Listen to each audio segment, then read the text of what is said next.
Paul, I don't know that I've ever gotten your take on the whole rivalry aspect to this in Florida, because depending on who the Miami person is that I have on, or the Florida State person, there's always a slightly different perspective on the Miami and the Florida rivalry, the dynamic of the Sunshine State, and who you hate more and who you respect more and who do you want to see play. And so as a Miami guy, what's your take on the Gators, the Noles, anybody else? UCF is obviously a player to a certain extent.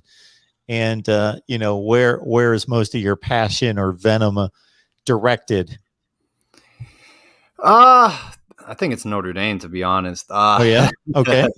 With teams you have to beat when you play. It's just the thing with Florida, man. Like we don't play them at all.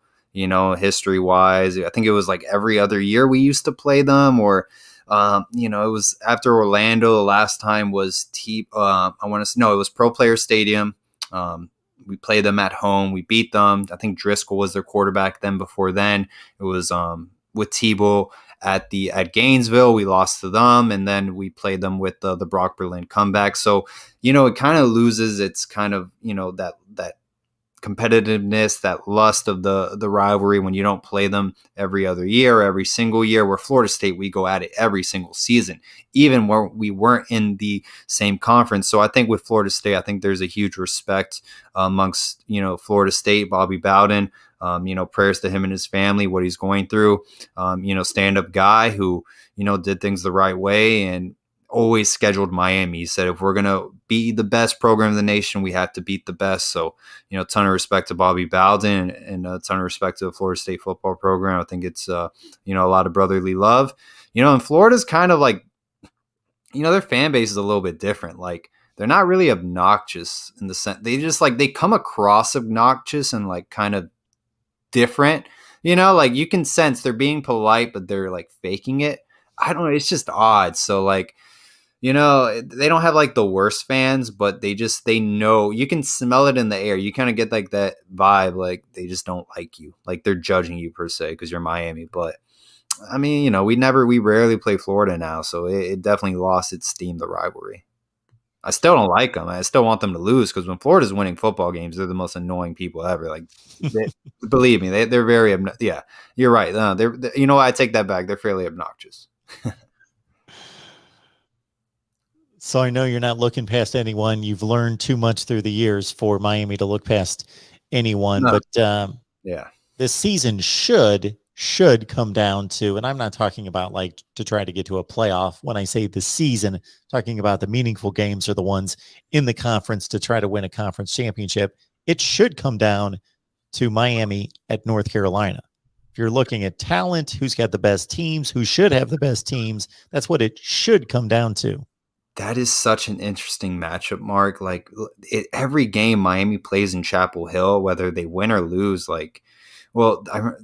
it's always a close game for the most part.